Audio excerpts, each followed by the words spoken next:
ओम शांति। 24 अगस्त 2020 की मुरली है। बाबा ने कहा, मीठे बच्चे, सदा इसी खुशी में रहो कि हमने 84 का चक्र पूरा किया। अब जाते हैं अपने घर। बाकी थोड़े दिन यह कर्म भोग है। प्रश्न है, विकर्माजीत बनने वाले बच्चों को विकर्मों से बचने के लिए किस बात पर बहुत ध्यान देना है? उत्तर, जो सर्व विकर्मों की जड़ देह अभिमान है, उस देह अभिमान में कभी न आए, यह ध्यान रखना है। इसके लिए बार बार देह अभिमानी बन बाप को याद करना है। अच्छे और बुरे का फल जरूर मिलता है, अंत में विवेक खाता है, लेकिन इस जन्म के पापों के बोझ को हल्का करने के लिए बाप को सच सच सुनाना है। ओम शांति। बड़े ते बड़ी मंजिल है याद की। बहुतों को सिर्फ सुनने का शौक रहता है, ज्ञान को समझना तो बहुत सहज है। 84 के चक्र को समझना है, स्वदर्शन चक्रधारी बनना है। जास्ती कुछ नहीं है। तुम बच्चे समझते हो हम सब स्वदर्शन चक्रधारी हैं।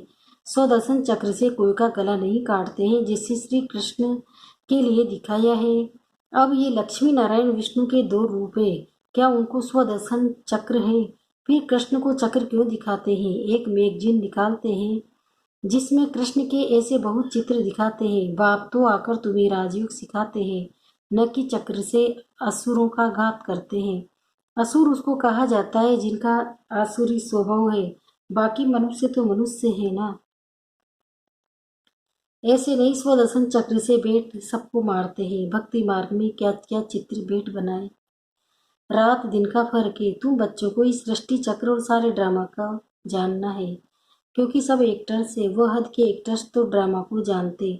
यह है बेहद का ड्रामा। इसमें डिटेल में नहीं समझ सकेंगे, वह तो 2 घंटे का ड्रामा होता है। डिटेल में पार्ट बजाते हैं, जानते हैं। यह तो 84 जन्मों को जानना होता है। बाप ने समझाया है, मैं ब्रह्मा के रथ में प्रवेश करता हूँ। ब्रह्मा के भी 84 जन्मों की कहानी चाहिए। मनुष्य की बुद्धि में ये बातें आ न सके। ये भी नहीं समझते हैं कि 84 लाख जन्म है या 84 जन्म। बाप कहते हैं, तुम्हारे 84 जन्मों की कहानी सुनाता हूँ। 84 लाख जन्म हो तो कितने वर्ष सुनाने में लग जाएं, तुम से कड़वे जान। ये 84 जन्मों की कहानी है। हमने 84 का चक्र कैसे लगाया। 84 लाख हो तो सेकंड में थोड़े ही समझ सकते हैं। 84 लाख जन्म है ही नहीं। तुम बच्चों को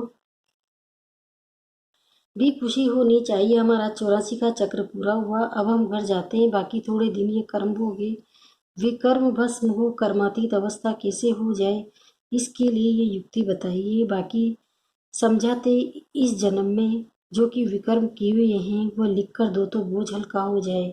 जन्म जन्मांतर के विकर्म तो कोई लिख न सके। विकर्म तो होते आए ही जब से रावण राज्य शुरू हुआ है, तो कर्म विकर्म हो पड़ते हैं। सत्य युग में कर्म अकर्म होते हैं। भगवान वाचे, तुमको कर्म अकर्म विकर्म की गति को समझाता हूँ।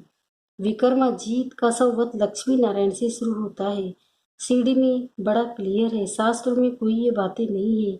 सूर्यवंशी चंद्रवंशी का राज भी तुम बच्चों ने समझाया है कि हम भी थे। विराट रूप का चित्र भी बहुत बनाते, परंतु अर्थ कुछ भी नहीं जानते। बाप बिगड़ कोई समझा नहीं सकते। इस ब्रह्मा के ऊपर भी कोई है ना जिसने सिखलाया होगा। अगर कोई गुरु ने सिखाया होता तो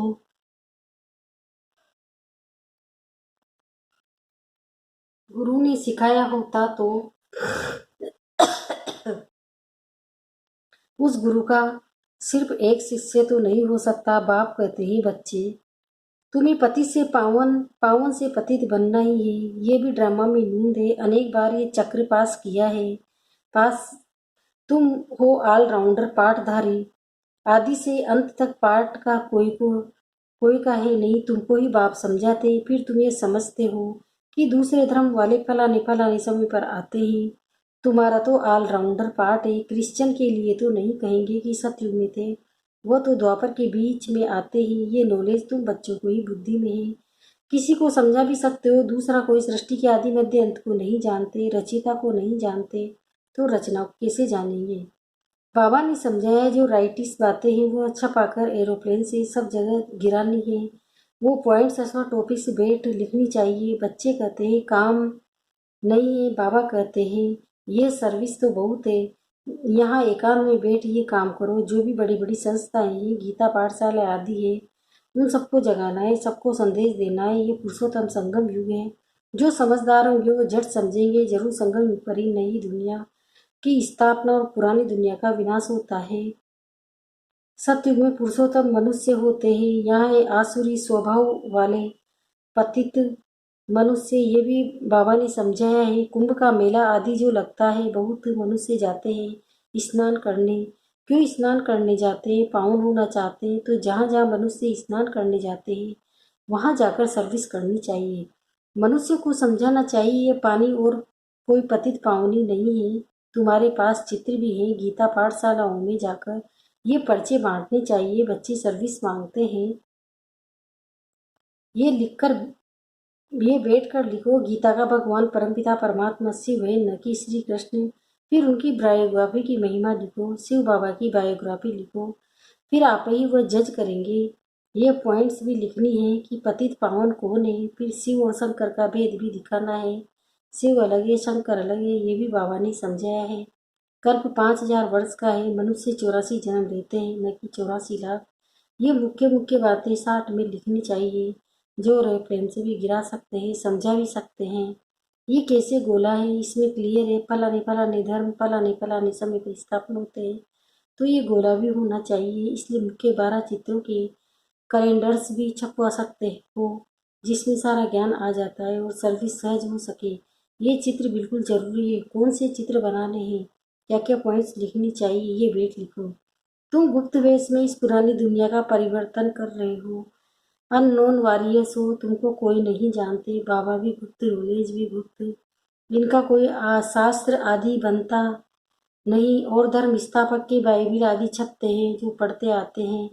हर एक के छपते तुम्हारा फिर भक्ति मार्ग में छपता है। अभी नहीं छिपाना है, क्योंकि अभी तो ये शास्त्र आदि सब खत्म हो जाने हैं। अभी तुमको बुद्धि से सिर्फ याद करना है। बाप के पास भी बुद्धि में ज्ञान है। कोई शास्त्र आदि थोड़े ही पढ़ते हैं। वो तो नॉलेजफुल है। नॉलेजफुल का अर्थ फिर मनुष्य समझते हैं। सबके दिलों को जानने वाला भगवान देखते हैं, तब तो कर्मों का फल देते हैं। बाप कहते हैं ये ड्रामा में मूल है। ड्रामा में जो विकर्म करते हैं तो उनकी सजा होती जाती है। अच्छे व बुरे कर्मों का फल मिलता है। उसकी लिखत को कोई है नहीं। मनुष्य समझ सकते हैं जरूर, कर्मों का फल दूसरे जन्म में मिलता है। अंत घड़ी विवेक फिर बहुत खाता है, हमने ये पाप किए हैं। सब याद आता है, जैसा कर्म वैसा जन्म मिलेगा। अभी तुम विक्रमाजीत बनते हो, तो कोई भी ऐसा विकर्म नहीं करना चाहिए। बड़े से बड़ा विकर्म है देह अभिमानी बनना। बाबा बार बार कहते हैं देह ही अभिमानी बन, पाप को याद करो। पवित्र तो रहना ही है। सबसे बड़ा पाप है काम कटारी चलाना। यदि आदि मध्य अंत दुख देने वाला है, इसलिए सन्यासी भी कहते हैं ये काग विष्ठा समान सुख है, वहाँ सुख का नाम नहीं। यहाँ दुख ही दुख। इसलिए सन्यासियों को वैराग्य आता है, परंतु ये जंगल में चले जाते हैं। उन्हों का ये हद का वैराग्य, तुम्हारा ये बेहद का वैराग्य। ये दुनिया ही छी ये सब कहते हैं बाबा आकर हमारे दुख हर कर सुख दो। बाप ही दुख हरता सुख करता है।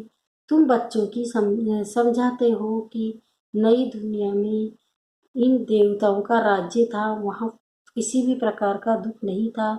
जब कोई शरीर छोड़ता है तो मनुष्य कहते हैं स्वर्गवासी हुआ, परंतु ये थोड़े ही समझते हैं कि हम नरक में हैं। हम अब मरे हम जब मरे तब स्वर्ग में जाए, परंतु वह भी स्वर्ग में गया, वह यहाँ नरक में आया। कुछ भी समझते नहीं। तुम बच्चे 3 बाप का राज भी समझते हो, समझा सकते हो। 2 बाप तो सब समझते हैं, लौकिक और पारलौकिक। और ये अलौकिक प्रजापिता ब्रह्मा फिर है, ब्रह्मा संगम फिर है यहाँ संगम युग पर। ब्राह्मण भी चाहिए न। वह ब्राह्मण कोई ब्रह्मा के मुख वंशावली थोड़ी ही है। जानते हैं ब्रह्मा था, इसलिए ब्राह्मण देवी देवता नमः कहते हैं। ये नहीं जानते हैं कि किसी को कहते हैं कौन से ब्राह्मण। तुम हो पुरुषोत्तम संगम युगी ब्राह्मण, वह है कलयुगी। यह है पुरुषोत्तम संगम युगी। अब तुम मनुष्य से देवता बनने वालों को देवी गुण धर्म की स्थापना कर हो रही है। जो बच्चों को सब पॉइंट धारण करनी है, फिर सर्विस करनी है। पूजा करने व श्राद्ध खाने पर ब्राह्मण लोग आते हैं, उनसे भी तुम चिट चैट कर सकते हो, तुमको सच्चा ब्राह्मण बना सकते हैं। अभी भादों का मास आता है, सभी पितरों को खिलाते हैं। वो भी युक्ति से करना चाहिए, नहीं तो कहेंगे कि ब्रह्मा कुमारी के पास जाकर सब कुछ छोड़ दिया। ऐसा कुछ नहीं करना है जिसमें नाराज हो। युक्ति से तुम ज्ञान दे सकते हो। जरूर ब्राह्मण लोग आएंगे तब तो ज्ञान देंगे ना। इस मास में तुम ब्राह्मणों की बहुत सर्विस कर सकते हो। तुम ब्राह्मण तो प्रजापिता ब्रह्मा की बताओ, ब्राह्मण धर्म किसने स्थापन किया, तुम उन्हों को भी ख्याल कर सकते हो घर बैठे। जैसे अमरनाथ की यात्रा पर जाते हो तो सिर्फ लिखत में से इसका नाम समझेंगे, वहाँ बैठ समझाना चाहिए। हम तुमको सच्ची अमर कथा की कथा सुनाए। अमर कथा तो एक को ही कहा जाता है, अमरनाथ अर्थात जो अमरपुरी स्थापन करते हैं। वह है सतयुग। ऐसे सर्विस करनी पड़े, वहाँ पैदल जाना पड़ता है। जो अच्छे अच्छे बच्चे बड़े बड़े आदमी हो उनको जाकर समझाना चाहिए। सन्यासियों को भी तुम ज्ञान दे सकते हो। तुम सारी सृष्टि के कल्याणकारी हो। श्रीमद् परम विश्व का कल्याण कर रहे हैं। बुद्धि में ये नशा रहना चाहिए। मीठे मीठे सिकिंदे बच्चों प्रति माता पिता बाप दादा का याद प्यार और गुड मॉर्निंग। रूहानी बाप की रूहानी बच्चों को नमस्ते। हम रूहानी बच्चों की भी रूहानी माता पिता बाप दादा को याद प्यार गुड मॉर्निंग। नमस्ते नमस्ते नमस्ते। शुक्रिया बाबा, शुक्रिया आपका कदमा कदम शुक्रिया। ध्यान रख ली मुख्य सारे। जब एकांत व फुर्सत मिलती है तो ज्ञान की अच्छी अच्छी पॉइंट्स पर विचार सागर मंथन कर लिखना है। सबको संदेश पहुंचाने का, सबका कल्याण करने की युक्ति रचनी है। दूसरा है विकर्मों से बचने के लिए देह अभिमानी बाप को याद करना है। अभी कोई भी विकर्म नहीं करना है। इस जन्म के लिए हुए विकर्म बाप दादा को सच सच सुनाने, वरदान संपन्नता और संतुष्टता का अनुभव करने वाले सदा हर्षित विजयी भव। जो सर्व खजानों से संपन्न है वही सदा संतुष्ट है। संतुष्टता अर्थात संपन्नता। जैसे बाप संपन्न है इसलिए महिमा में सागर शब्द कहते हैं, ऐसे आपको बच्चे भी मास्टर सागर अर्थात संपन्न बनो तो सदा खुशी में नाचते रहेंगे। अंदर खुशी के सिवाय और कुछ आ नहीं सकता। स्वयं संपन्न होने के कारण किसी से भी तंग नहीं होंगे। किसी भी प्रकार की उलझन या विघ्न एक खेल अनुभव होगा। समस्याएं मनोरंजन का साधन बन जाएगी। निश्चय बुद्धि होने के कारण सदा हर्षित और विजयी होंगे। स्लोगन: नाजुक परिस्थितियों में घबराओ नहीं, उनसे पाठ पढ़कर स्वयं को परिपक्व बनाओ। ओम शांति।